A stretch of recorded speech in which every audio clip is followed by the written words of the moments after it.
Ahora sí, vamos a presentar entonces a esta mesa que nos acompaña y que van a hacer algunos comentarios vinculados con el contenido del libro.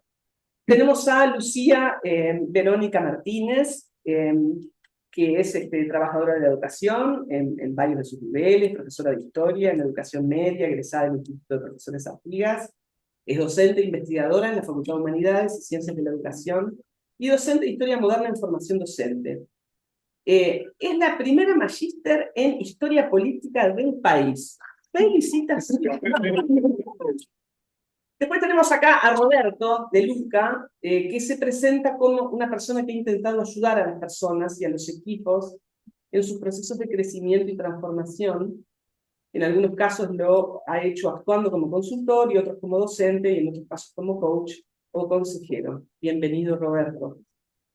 Y Natalia va a ser el cierre de esta presentación y podemos decir de ella que es directora periodística de La Diaria y docente de la Facultad de Información y Comunicación de la UDELAR. Así que bienvenidas, bienvenidos, muchísimas gracias por acompañarnos y le damos la palabra entonces a Lucía. Perfecto. ¿Me escuchan bien? Sí. Capaz que habría que estar atentos y atentos. Para los que están Por eso, capaz que hay que estar, supongo que si no se escucha se quejarán. Bueno, buenas tardes para todas, todes y todos. En principio, bueno, agradecer a Elizabeth por creer que tenía algo importante para decir. Yo también voy a empezar un poco en cómo conocí a Elizabeth. Desde el año 2023 estamos empezando a trabajar con un curso que intenta historizar los movimientos de mujeres y feministas en la Universidad de la República. Es una iniciativa del Archivo Sociedades en Movimiento.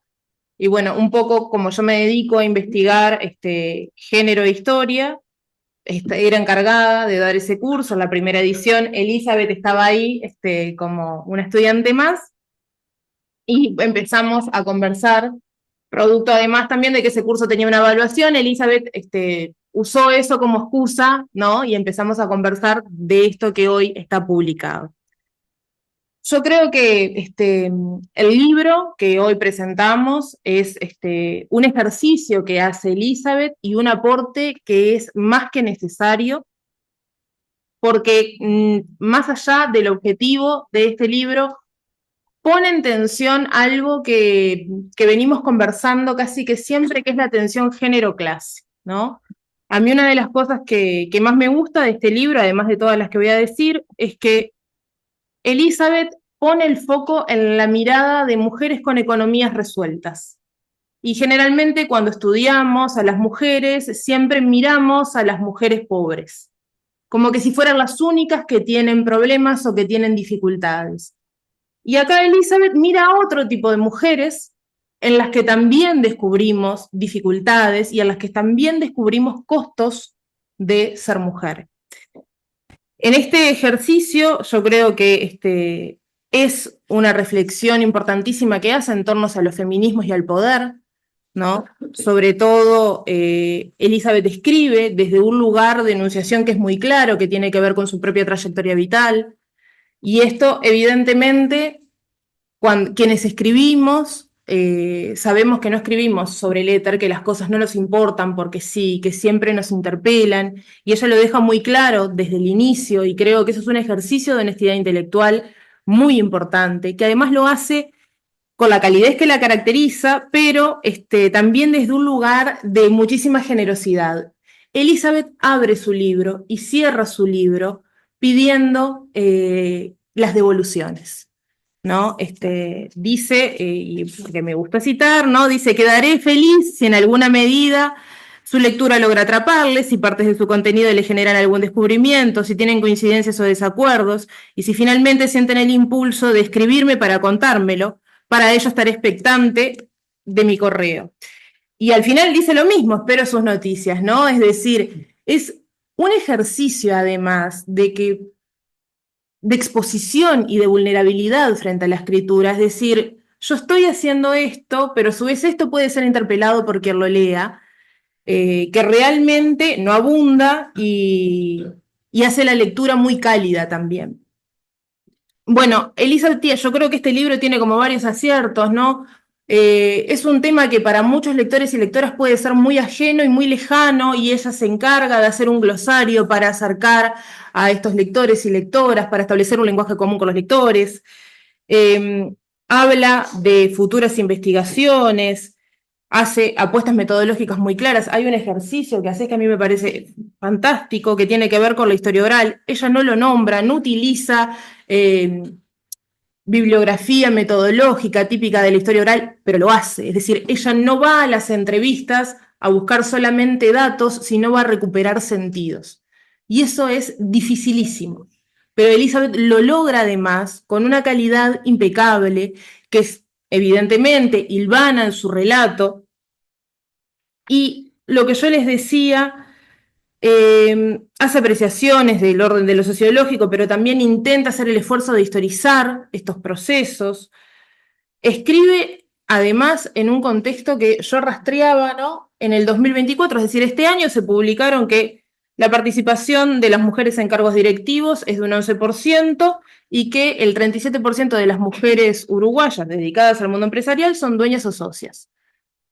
Y esto a mí ya me hace pensar algunas cosas, es decir, ¿cómo es posible que el 37% de las mujeres sean dueñas o socias de firmas o de emprendimientos y solo el 11% ocupen cargos directivos?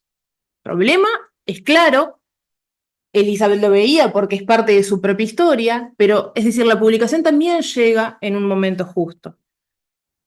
Creo que además hace un ejercicio que tal vez sea poco simpático para quienes lo leen, pero nos pone, nos interpela profundamente a todas las mujeres.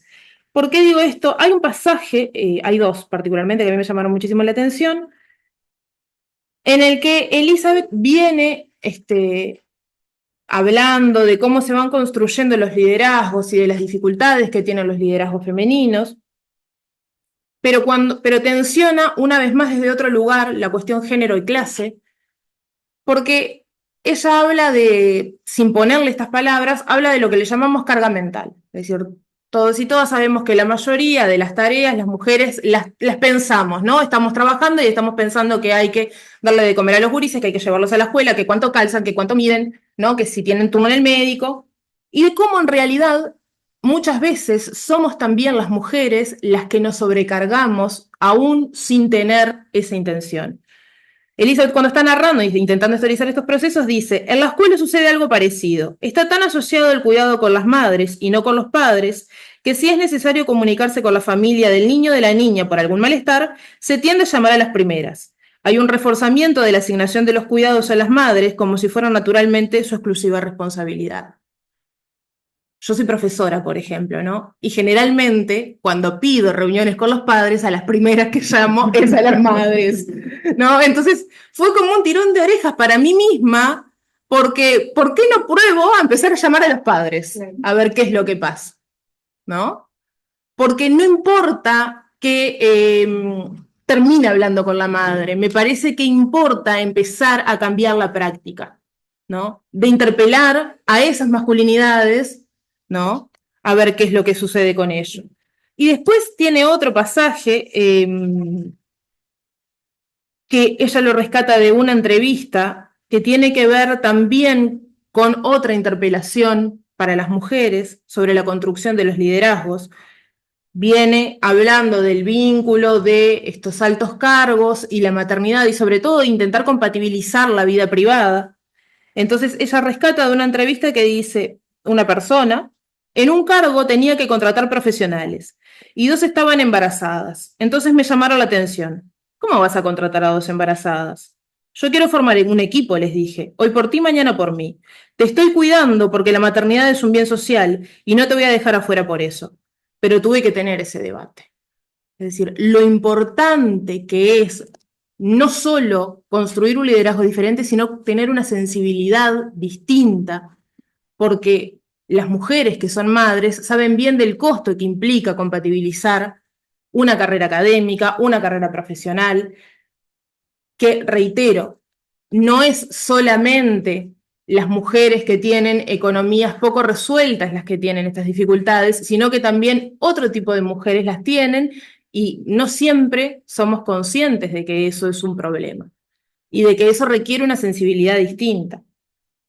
Después hay un dato de color que es espectacular, ya lo habíamos conversado con Elizabeth en otros momentos, pero que tiene que ver con muchas veces por qué las mujeres acceden a ese tipo de cargos, que tiene que ver con que hay decisiones empresariales que son difíciles de procesar para las organizaciones y que para dar malas noticias somos mejores las mujeres que los varones, parece. Entonces, bueno, si hay que pagar un costo, ¿no? Bueno, transmitilo vos.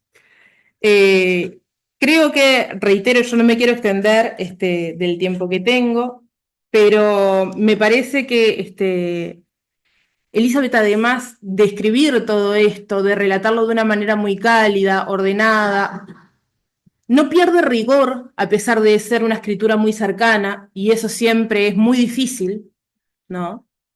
Pero además, por lo difícil que es publicar en este país, porque eso también hay que decirlo, es muy difícil publicar, a mí me alegra mucho también que haya escogido una editorial llevada adelante por mujeres, es decir, hay un mensaje en su libro, pero hay un mensaje también en cómo lo hace, en qué decisiones toma, y creo que eso le da un cierre particular a ese aporte que hace, del cual yo estoy muy agradecida porque, además, reitero, me llamaste la atención sobre alguna de mis prácticas y creo que es importantísimo reflexionar, y en un año electoral además es muy claro, sobre el vínculo de cómo se construye el poder y la relación con el género. Así que, Elizabeth, muchísimas gracias.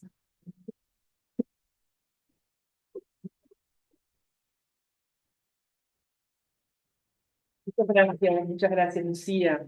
Vamos a dar entonces la palabra a Roberto de Luca. Bueno, buenas tardes.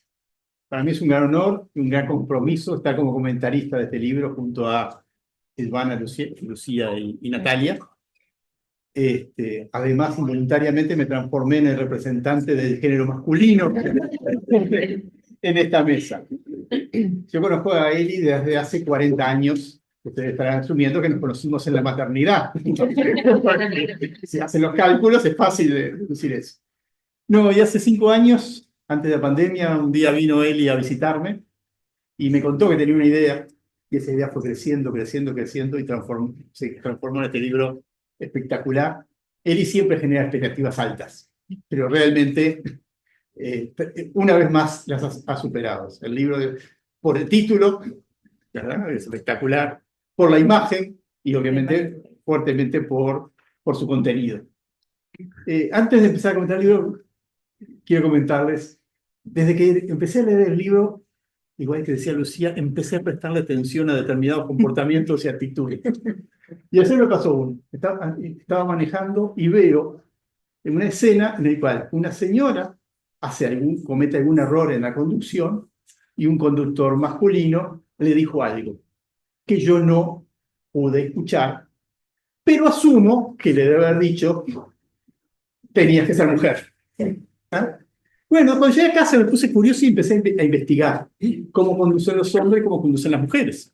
Y encontré que las mujeres tienen una tasa de accidentes de entre 3 o 4 por 1000, los hombres tienen entre 5 y 6 por 1000. La cantidad de muertos generados por los accidentes masculinos son el doble que los generados por las mujeres. Los costos también, e incluso el impacto ambiental. Los hombres, en su modo de conducir, gastan mucho más combustible que lo que gastan las mujeres. Con lo cual, me imaginé que en realidad yo entendí mal, que seguramente el señor le debe haber dicho, acá tengo anotado, tenías que ser mujer para conducir con tanta seguridad y responsabilidad. ¿No? ¿Me parece que eso era lo que quería decir? Bueno, volviendo sobre los prejuicios. Bueno, yo cometo muchos errores en la calle. Me dicen de todo, pero nunca me dijeron tenías que ser hombre. Y ese es un ejemplo más de que obviamente en estos temas hemos avanzado mucho, pero que todavía nos falta muchísimo. Solo un pequeño ejemplo. Como ven, el libro ya tuvo impacto en mí, ¿no? Yo ya estoy mucho más sensible en este tipo de... Bueno, el libro tiene mucho material, muchos aportes. Me voy a concentrar en 4 por un tema de tiempo. En primer lugar, la visibilidad de las historias de las mujeres líderes. ¿Ah? Esas 24 historias realmente aportan. ¿Ah? Y yo he sido una persona que he estado en contacto con muchísimas mujeres que se han desarrollado. He visto cómo han roto los techos de cristal, las dificultades, pero igual este libro me aportó un montón. Me aportó porque me hace ver un montón más de lecciones aprendidas de las cuales no las había sido identificado o no era consciente. Y el conocerlas es la primera etapa para poder gestionarlas y modificarlas. ¿Ah? Simplemente ver rápidamente, ¿no? Ver algunas de las cosas. El apoyo familiar. ¿Ah? Los roles que se asignan en las casas. Ese descubrimiento de si tengo hermanos, no tengo hermanos. Temas que, cómo distribuimos las tareas en nuestro hogar. Son todos temas que inciden. ¿Tá? Obviamente de acceso a la educación superior. Es un tema claro. Las mentorías y las redes de apoyo. ¿Tá? Yo soy creo mucho en eso, en tener que las mujeres tengan, hombres o mujeres, que los apoyen en todo ese proceso, y eso incide. La motivación es pelear contra esa idea de que las mujeres no tienen ambición, ¿no? Las mujeres tienen tanta ambición como los hombres, no es un tema de género. ¿Ah? Bueno, obviamente que haya políticas inclusivas en todas las organizaciones y sean cuidadosos con eso. Apoyo de las parejas, fortaleza emocional, todos esos temas, creo que el conocerlos, el hacerlos explícitos, ya nos aportan muchísimo. El segundo otro tema que a mí me llamó la atención como una gran contribución es el énfasis en los sesgos inconscientes. ¿Ah? Que todos los tenemos, por más que pensemos la igualdad, todos terminamos cometiendo sesgos inconscientes. También el solo listado de ellos, ¿ah? Aporta un montón. Y acá, simplemente algunas de las tantos que plantea Eli. La asociación de que el liderazgo es algo de características masculinas. Es un sesgo que está en muchas cabezas, lamentablemente. Ese doble estándar de comportamiento, si fue un hombre es porque es un comportamiento adecuado. Pero si es una mujer, este comportamiento no es adecuado. La subestimación de las habilidades de las mujeres en algunos temas. ¿Ah? La presunción de un menor compromiso, porque se encargan de la familia, son madres. Es otro sesgo que tenemos que pelear. La asunción de que las mujeres son más emocionales y que eso es negativo. Me genera hasta una reacción ese tema, pensar que por ser emocional es negativo. ¿Tá? El sesgo de similar a mí, soy hombre, tengo que elegir mi sucesor y voy a elegir a alguien lo más parecido a mí posible. ¿No? Es otro tema que está en nuestra cabeza. Luego, Eli plantea muy bien, desafía cuestiones del modelo tradicional de liderazgo, ¿no? Asociado a determinadas características masculinas, llamémoslo. Aquí este es un tema que me interesa mucho, que siempre he estudiado hace muchos años. Perdón. Levanto la voz. Que es el tema de los conceptos de energía femenina y energía masculina, que no están asociados a los géneros. ¿Ah? Existe una energía femenina y una energía masculina. Yo, en mi caso, cuando me hago las evaluaciones, me da que el porcentaje de energía femenina es mayor que de energía masculina. La energía masculina está asociada más a ¿qué? A la toma de decisiones rápidas, al control. Y eso puede estar muy bien en determinadas situaciones. Pero en otras no. La energía femenina está orientada más a ¿qué? A la colaboración, a la empatía, a motivar. Cada uno de nosotros, hombres y mujeres, tenemos distintas combinaciones de energía masculina y energía femenina. Todos lo tenemos. ¿Ah? El punto que el estilo de liderazgo que es adecuado para una situación no es un tema de género, es un tema de situación. Si yo estoy en un incendio, en una crisis, probablemente las características de energía masculina son las adecuadas, las que toman decisiones rápido y enfocan. Pero si yo quiero desarrollar desarrollar un equipo a largo plazo. Y esas no son las condiciones que lo desarrollan. Lo que lo desarrolla son el equipo, el construir, la empatía. ¿Tá? Entonces, eso es un tema que tenemos todos. Lo malo de los sesgos es que a veces nos hacen dudar de esa combinación. No, este tipo de energía no es la adecuada es la otra. Creo que también en eso tenemos que trabajar. Y cuarto punto, yo creo que Eli también nos deja a los distintos actores medidas. Sabemos que esto va a cambiar, pero para que cambie en el día a día tenemos que hacer cosas. Y acá tenemos que hacer todos. Tenemos que hacer, las mujeres líderes tienen que contar más su historia, contar sus problemas, como han hecho esto. Yo creo que las propias mujeres líderes, cuando contaron su historia, también se quedaron con una visión distinta del principio. Transmitir todo esto a las nuevas generaciones. Obviamente las familias, como decíamos hoy, la asignación de roles, cómo actuamos en la familia va a tener impacto en esto. El apoyo de parejas, sin que hablar.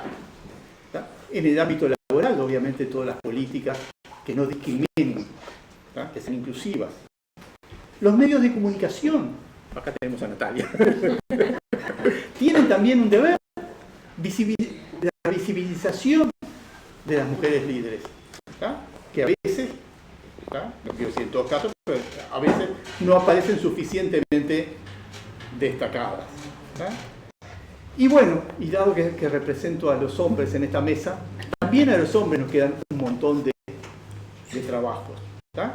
Reconocer y cuestionar estos sesgos inconscientes. Primero reconocerlos, ¿tá? No somos totalmente conscientes. Y después trabajarlos. ¿Tá? Apoyar y promover a las mujeres en temas de liderazgo. ¿Tá? Ser aliados en general de esas oportunidades. ¿Tá? Tener eso como en la agenda. Hacerle coaching, hacerle mentoreo, apoyarlas. ¿Tá? Reconocer los logros de las mujeres líderes. Eso tiene un impacto enorme. Combatir todos esos estereotipos de género. Tenías que ser mujer. ¿Tá? Todos tenemos que hacer un esfuerzo consciente en todos esos puntos. Entonces creo que Eli nos deja un montón de enseñanzas para que podamos ir reduciendo estas diferencias, estas desigualdades, estos estereotipos. Y otro tema que creo que Eli deja es un montón de puertas abiertas para nuevas líneas de investigación. No sé si Eli tomará alguna de ellas, pero también es una buena iniciativa promover que otras mujeres o que otros hombres sigan investigando sobre los temas, porque del conocimiento vamos a generar el cambio. Así que muchas gracias por esta invitación.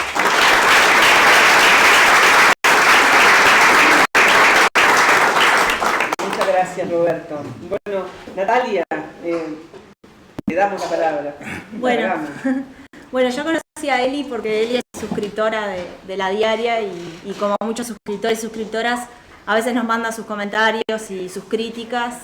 En general sus críticas nos mandan por correo y bueno, nos hemos juntado a charlar también, con algunos de ellos nos juntamos a charlar y justamente nos convocó un poco, a Eli la convocó una inquietud vinculada con el tema del género y la representación de las mujeres en la prensa. Estuvimos conversando sobre eso. Los medios tenemos una enorme deuda. Voy a explicar también algunas complejidades que tenemos también. No, pero está estudiado. Nosotros tenemos un observatorio de medios en la FIC y lo que hemos estudiado es bastante desalentador porque nos da que en la representación de las mujeres como fuentes de información política es una relación de 1 a 4 con los hombres. Ya no de 1 a 2, de 1 a 4. O sea, cada una mujer consultada, hay 4 hombres consultados. Entonces, nada, es una situación bastante crítica. Bueno, pero más allá de eso, yo también soy madre, estoy en esto de revisar constantemente nuestras prácticas y nuestros discursos. Me he sentido interpelada por distintas situaciones. Voy a contar una nada más. Cuando estaba recién embarazada de mi primer hijo, ahora son adolescentes, pero yo no tenía panza ni nada porque estaba recién embarazada, y me ofreció Samuel Blixen en la Facultad de Información y Comunicación, me dijo que por qué no lo acompañaba en la cátedra de periodismo, si no me presentaba un llamado que había, y mi primera reacción fue decirle, estoy embarazada. Como si tuviera... Y Samuel, recuerdo que en ese momento me contestó, ¿y a mí eso qué me importa? Y fue como un aprendizaje ahí, como un choque nada, digo, un ejemplo simplemente de cómo uno también está reproduciendo esas cuestiones. Y me parece interesante primero porque es un libro como polifónico, ¿no? Por un lado tenemos las voces de las entrevistadas, mujeres que ocupan lugares de decisión. Por otro lado tenemos el discurso de la academia, del feminismo, y por otro lado tenemos también mucha información y muchos datos que sustentan desde el punto de vista empírico las desigualdades de género. Entonces me parece interesante todas esas vinculaciones. Yo, como es muy amplio, me voy a focalizar en dos aspectos. El primero tiene que ver con la cuestión cultural y los estereotipos de género. No sé si se escucha bien allá al fondo, ¿sí? Los estereotipos de género y lo cultural, porque Eli menciona una cosa que a mí siempre me llamó la atención, que puede parecer una nimiedad, pero como lo que significa desde el punto de vista simbólico que una mujer se ponga el apellido de su esposo, ¿no? Desde el punto de vista de la identidad, digo, la carga que tiene el apellido, más allá de lo que uno pueda cuestionar, ¿no? El apellido como institución, pero más allá de eso, la carga simbólica que tiene en términos identitarios, asimilarse de alguna manera la identidad de una a otra persona, ¿no? Siempre me llamó la atención, él lo menciona en el libro, también la cuestión de cómo se nos educa, que decía Roberto, ¿no? Cómo a las niñas muchas veces no se las educa para la autonomía, y cómo también como padres y madres tenemos que estar alertas ante eso, y además cómo se las educa. Y ya lo interesante de él también es que cita algunos documentos históricos que son imperdibles, de otras épocas, de qué se decía sobre las niñas, ¿no? Las niñas, que hay que tratar de que no sean egoístas, ¿no? Esta cuestión de... Y lo conecto con la culpa que todas las mujeres vamos a saber lo que le estoy hablando. No es la culpa judeocristiana que nos acecha cuando vamos a salir con nuestras amigas y dejamos a los niños chiquitos solos y no sé qué, y el papá los tiene que cuidar, ay, pobre papá, y lo estamos llamando a ver qué hiciste la comida, no sé. Bueno, todas esas cuestiones que en realidad el libro decía, bueno, no hay que educarlas para ser egoístas. Y tiene esta cuestión de las mujeres que nos dedicamos todo el tiempo a los demás, ¿no? Siempre estamos pensando en nuestra familia, y en los amigos, y en la pareja, y no sé qué, y qué pocas veces pensamos en nosotras mismas, y en los que nos hace bien, y en los que nos desarrolla, y está conectado con lo que decía Roberto de la ambición, ¿no? De la ambición vista como algo positivo en el caso de los hombres y como algo negativo en el caso de las mujeres.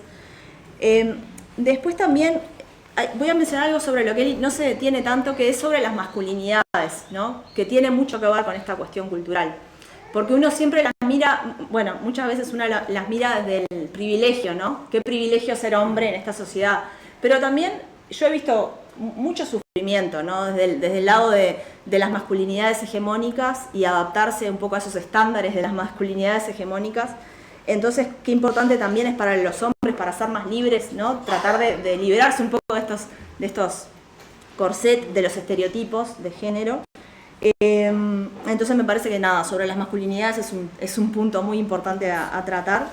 Y el segundo aspecto que quería referirme es la cuestión de las tareas domésticas, porque no los elegí en orden de importancia, pero me parece muy relevante la cuestión del trabajo no remunerado y las tareas domésticas. Tenemos datos en ese sentido muy preocupantes en Uruguay. La última encuesta de uso del tiempo, que fue del año pasado, muestra que las mujeres hacemos 14 horas semanales más de trabajos domésticos que los hombres. Eso significa 2 horas por día más de trabajo doméstico. Y esto está conectado, bueno, no solamente con la cuestión del mundo laboral, los ingresos, etcétera, sino también con una dimensión muy importante que conecta con lo que decía antes, que es el ocio, ¿no? Es el ocio, el tiempo que una tiene para una misma. Y como muchas veces, y ahora conecto también con el tema de liderazgos, ¿no? Porque hay toda una parte en el libro que aborda las diferencias de liderazgos entre hombres y mujeres. Creo que es una parte para discutir un poco también, nada, simplemente si es que hay algo inherente al ser mujer, no a un liderazgo femenino, un liderazgo masculino, o si es un tema de energías, como decía Roberto, que están presentes tanto en hombres como en mujeres. Pero más allá de eso, la cuestión muchas veces se decía en el libro que hay muchas veces las mujeres, o algunos decían, algunos de los entrevistados o entrevistadas, decían que a veces en sus cargos en cargos de liderazgo, de jerarquía, digamos, las mujeres no eran creativas. O eran menos creativas que los hombres. Y creo que la creatividad justamente tiene mucho que ver con el tiempo libre y con el ocio. Entonces, quizás no seamos creativas porque tenemos que estar pensando, o somos muy creativas con la cena, o en otras cosas, digamos, pero no tenemos tiempo para ser creativas en otros aspectos, y eso es cultural, simplemente es un tema de uso del tiempo. Y no hay capacidades innatas, o es algo de cómo nos formaron también, o muchos otros aspectos. Entonces me parece un tema clave. Las economistas feministas han cuantificado lo que significa el trabajo no remunerado en la actividad económica, que no está visibilizado, porque tenemos actividades económicas que están cuantificadas de cuánto pesan en el PIB, y sin embargo el trabajo no remunerado nadie le da importancia, y es impresionante la cuantificación que hizo Soledad Salvador, que es una economista, sobre el peso en el PIB en Uruguay del trabajo no remunerado. Llegaba al 23%, o sea, por encima de la industria, de toda la industria junta, ¿no? Entonces, fíjense qué potencia que hay ahí, ¿no? Si organizáramos un sindicato, no, impresionante. Entonces me parece, nada, ese tema es relevante. Y después, conectando de nuevo con las masculinidades y los temores, en esto de los trabajos, del trabajo no remunerado, hay como mucho temor por parte de algunos actores sociales de que esto implique unos nuevos roles de la mujer, de las mujeres, impliquen la destrucción de la familia, el debilitamiento de la familia, etc. Y hay algo preocupante ahí también con el tema masculinidades, porque hace poco salió un artículo en The Economist que mostraba, era un estudio en varones jóvenes en Estados Unidos, y mostraba cómo eran más conservadores los varones jóvenes que los varones de generaciones anteriores. Es decir, ahí está viendo claramente una resistencia, por un lado, una reacción bastante esperable, pero por otro lado también nos interpela a nosotros, digamos, a las que creemos que precisamos igualdad de género y que precisamos seguir avanzando, de cómo no estamos llegando y bueno, y qué tenemos que hacer para llegar también ahí. Por suerte en Uruguay no es tan desalentadora la situación, porque los jóvenes son un poquito más progresistas en términos de agenda de derechos y de género que las generaciones anteriores. En Uruguay no pasa, pero puede llegar a pasar también. Entonces, como una alerta ahí. Y después lo último, que tiene que ver un poco más bien como con expresiones de deseo, líneas de acción, en línea con algunas cosas que planteaba Roberto, y lo primero es que la importancia de la formación a la interna de la familia, en la corresponsabilidad, ¿no? Y en masculinidades un poco más saludables. Queda claro en las entrevistas que hace Eli el rol que jugaron las familias y los entornos, también los compañeros de vida de las entrevistadas, el rol importante que jugaron. Y en segundo lugar, que precisamos referentes mujeres, ¿no? Y ahí yo voy a hacer alguna referencia, no para justificar a los medios de comunicación, pero muchas veces no, casi siempre nos pasa, y les voy a contar esto para que todos lo tengamos en cuenta, todas. Muchas veces llamamos a una mujer como para consultarla como fuente, y estamos hablando de que es una mujer, no sé, voy a poner un ejemplo, es politóloga, doctora en no sé qué cosa, y la llamás y le decís: fulana, te quería consultar sobre tal tema, y te dice: ay, no, yo de eso no sé. Pero ¿cómo que no sabes? ¿Tenés un doctorado? ¿Qué querés, un postdoctorado? No, bueno, pero yo en realidad no me especializo en eso, no sé qué, no sé cuánto. Bueno, pero fíjate, y a veces yo les termino diciendo: pero fíjate, es importante que las mujeres hablemos. Y bueno, y finalmente no me funciona tampoco ese argumento, y termino hablando con un hombre que sabe mucho menos que esta señora que llamé, pero les encanta hablar y les encanta figurar. Entonces, claro, termino hablando con un hombre mucho más chanta, pero habla. No le importa, ellos hablan igual. Entonces, nada, nos interpela a nosotros. No lo digo por el hombre chanta que me habla, me encanta que me hable, por suerte me hable, pero si no, no me hablaría nadie, pero sino porque las mujeres precisamos hablar, contar nuestra historia, como decía Roberto, pero también tener confianza, ¿no? en nuestros conocimientos, y saber que ese espacio que estamos ocupando es también un espacio que estamos ganando para nuestras hijas, para nuestras nietas. Ese espacio de visibilidad va a hacer que otras mujeres después les sea más fácil, ¿no? El camino no tan espinoso y complicado.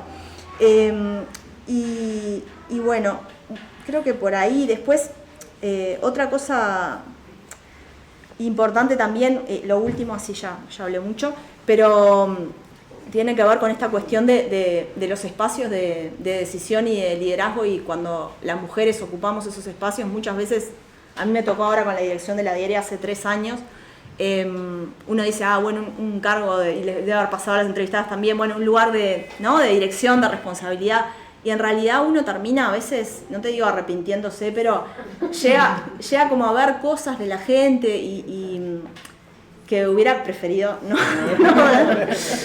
no, porque bueno, uno cuando está como en posiciones más debajo en la escala jerárquica, todo fluye un poco mejor, pero cuando uno llega a ciertos lugares es como la discriminación se hace mucho más patente, ¿no? En términos de hombres que no te hablan y le hablan a un hombre cuando está en una reunión, o sea, no te pueden mirar y hablarte a vos porque le tienen que hablar a otro hombre, y cosas así con compañeros de trabajo, ¿no? No solamente con gente externa a las organizaciones, que a todos nos debe haber pasado. Entonces, pero bueno, a pesar de todas esas desilusiones o bueno, tropiezos, nada, como alentarnos a seguir ocupando esos espacios, porque justamente para allanar caminos. Bueno, gracias.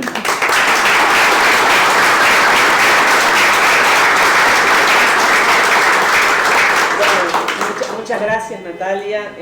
Yo voy a aprovechar también a hacerles alguna pregunta a las personas que hacen los comentarios, porque de la lectura, digamos, un libro, una publicación siempre es para que otras personas lean, es para comunicar. Y a mí me llamó mucho la atención, y quiero saber si a ustedes también, que el libro de Eli tiene una lectura muy fluida, es muy ágil.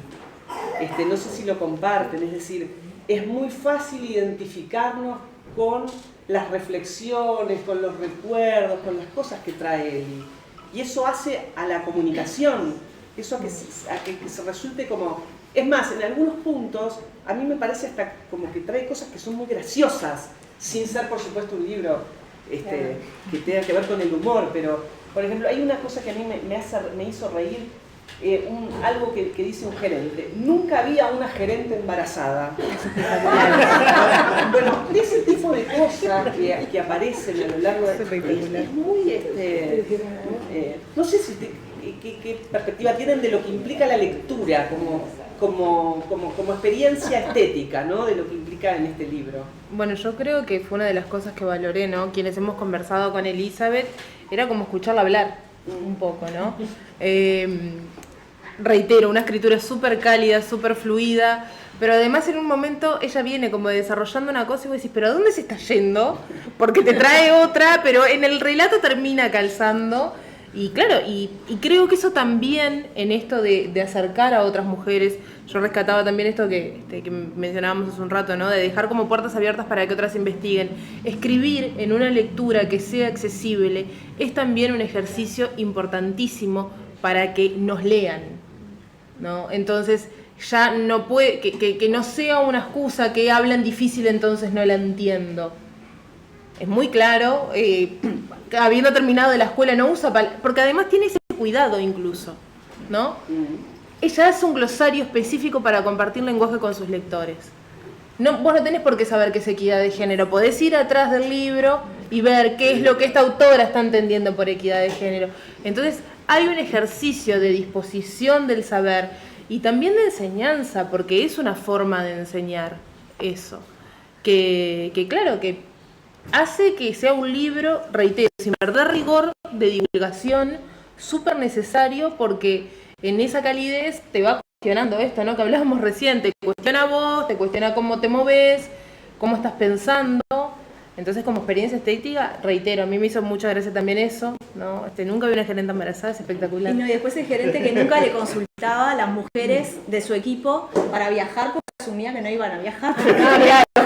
Porque era mujer. Porque era mujer. Muy bien. Eli, ¿alguna palabra? Sí, algo que necesitas saber en el medio. Gracias. Sí, no sé, quedé un poco, digamos, movilizada, ¿no? Por los comentarios de ustedes, porque realmente, no sé, no me los había imaginado y no me los había imaginado con tanta riqueza de, de esas páginas que logré concretar. Así que bueno, es como producto de una cantidad de interacciones y de no solo las entrevistas, como que yo durante todos estos años he estado con el tema. Pido disculpas a amigas y a gente que de pronto tomando un café o conversando por ahí venían los temas, y en realidad siento eso, ¿no? Que muchas de las personas que están aquí y otras que de pronto están presenciando a distancia, digamos, esta presentación, realmente han tenido que ver y mucho con esto, acercándome materiales y a veces dialogando y bueno, poniendo en cuestión también algunas valoraciones que surgían de las propias entrevistas y de las lecturas, con lo cual eso es lo que siento, ¿no? O sea, siento que es producto de un montón de personas. No podría haber nombrado realmente todas las personas que tienen que ver y que están reflejadas en lo que yo traté de escribir de una forma accesible. Eso es cierto, ese fue un ejercicio que hice realmente consciente, porque cuando inicié este proceso, lo inicié, bueno, yo me había jubilado y tuve una serie, digamos, de contactos con el tema género en el propio banco y dije, bueno, ¿por qué no? Surgieron ahí como algunas chispas. Una de las primeras personas con las que hablé fue Roberto, como para exploratorio, ¿no? Este tema, ¿te parece? ¿Tiene que ver? No sé. Bueno, y así con otras personas que también consulté, como que, bueno, alentaron de alguna manera que había ahí, digamos, un espacio de generar algo de conocimiento en temas que no eran los habituales en esta cuestión del género y, bueno, la pobreza u otras cuestiones que están vinculadas, también importantes, pero este espacio está un poco como inexplorado. Y bueno, ya hay cantidad de cosas para explorar, como bien dijeron ustedes, quedan una cantidad de cuestiones abiertas para eso. Bueno, debo decir que una de las aportes, digamos, fue de Lucía, charlando, almorzando un día juntas, y entonces me dice, ¿cómo se va a llamar? Porque es fundamental, ¿no? El nombre es fundamental. Sí, mira, tengo un nombre sensacional, que es Labores de su sexo. Ah, me gusta. Labores de suceso, me gusta. Y así surgió. Además, bueno, lo de Labores de su sexo viene porque cayó en manos por la familia una partida, digamos, de matrimonio donde lo que se ponía, digamos, como labores, no era labores, estamos acostumbrados, labores amas de casa también, pero labores de su sexo me superó. Fue como demasiado y dije, bueno, acá hay algo, ¿no? Hay algo para analizar, hay algo, porque el que se casaba, que además eran los abuelos maternos de mi esposo y de mi cuñado que está acá, que también aportó ese libro viejo, ese del obispo, que ese libro de cómo educar a las niñas no tiene desperdicio, o sea, solo tomé algunas cosas, pero es increíble, ¿no? Somos egoístas desde que nacemos y entonces tienen que enseñarnos a la caridad, a ser buenas, es una joyita, la verdad, vale la pena. Y bueno, en esto entonces siento que es el resultado de una cantidad de aportes, ni que hablar, digo, todo lo que disfruté en las entrevistas, las disfruté, pero mal, salía así, feliz de cada entrevista y bueno, el clima que se generó, eso también me gustó mucho, esto lo siento así que lo tengo que decir así, o sea, el contacto mío con directivos a lo largo de los últimos años de mi vida laboral fue intenso y bueno, yo pude hablar con una intimidad y con una tranquilidad y con una entrega con estas mujeres, que además todas de distintas características, de distintas actividades en su vida y de distintas edades también, con una cosa tan natural, tan de confianza, que a mí me llamó la atención. O sea, no hubo una sola persona que yo le hubiera propuesto y me hubiera dicho que no, sin intermediación, una cuestión hermosa, realmente hermosa, que también da cuenta de esto que también comentaba, ¿no? De que hay una necesidad también de contar nuestras vidas, de saber que estamos depositando en otra persona cuestiones que se entienden en un colectivo, ¿no? Que eso es lo que pasa. Digo, en la medida que tomemos estos temas por los cuales transcurrimos en nuestras vidas laborales o como estudiantes, que lo tomemos como una cosa individual, bueno, estamos perdiéndonos de ver justamente cómo impacta en las vidas de muchas mujeres estas cosas que no suceden y que a veces subestimamos, ¿no? O subestimamos, sin duda. Yo pertenezco a una generación donde nos parecía que esos temas eran como, no sé, no, me pasó pero no parece tanto, o sea, la discriminación no la llamamos así, o sea, bueno, muchas cosas que no le poníamos nombre y que así las padecíamos o las vivíamos. Yo ahí pienso que por algo en esa época tal vez lo mejor era fingir demencia, o sea, bueno, no nos dábamos cuenta, pero bueno, no era el momento de salir con reivindicaciones tal vez, ¿no? Y bueno, ahí puede haber una sabiduría en definitiva de por qué las cosas se dan en determinados momentos y con determinados movimientos que en otras no serían posibles. Después lo otro que me deja es tremendamente impactada, eso de que tiene deberes el libro, de que eso me mató. No sé, como que se sintieran interpeladas, no estaba en mi intención. Hay muchas cosas que hago sin intención, pero me salen así. Pero bueno, esa era la idea, porque esto, ya les digo, empezó como un divertimento serio, pero en definitiva no sabía en qué iba a terminar, y tuve claro a lo largo de todo el proceso que yo lo que quería era que fuera de difusión amplia, no me interesaba hacer una cuestión académica. De hecho, en mi vida como que nunca me interesó demasiado, o sea, no me volqué tanto, digamos, a desarrollos teóricos, sino más bien a la práctica, ¿sí? A la forma de transformar a través del ejercicio práctico y de la función pública, que bueno, adoré y realmente me parece que es una experiencia muy interesante desde el punto de vista laboral, ¿no? Así que bueno, por ahí mis comentarios, no sé, agradecerles infinitamente. Cada una de las personas que están acá fueron en un momento vitales, importantes para aportar a este proyecto. Así que si este proyecto recibe estos comentarios es porque es colectivo esto. No soy yo la autora, la que aparezco ahí. Bueno, alguien tenía que aparecer como culpable y por eso. Pero bueno, agradecerles también que hayan venido hoy con este día tan espantoso de primavera y bueno, y seguir el diálogo. La verdad que con muchas de ustedes me gustaría eso y con los varones también, sobre todo, tener esos intercambios que interpelen las cuestiones, que poder seguir haciendo hablar a estas páginas que bueno, que espero que disfruten quienes vayan a leerlo. ¿Ah? Y muchas gracias.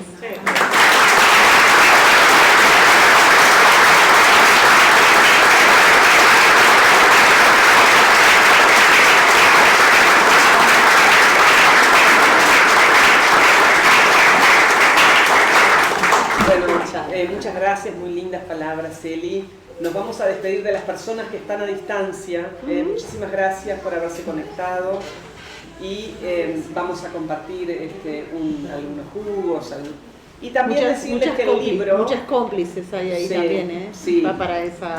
Y decirles que el libro está en una de las mesas disponible aquí, en una de las salas de Flash, pero bueno, vamos a poder circular ahora en los próximos minutos y seguiremos conversando y ampliando. Así que bueno, muchas gracias.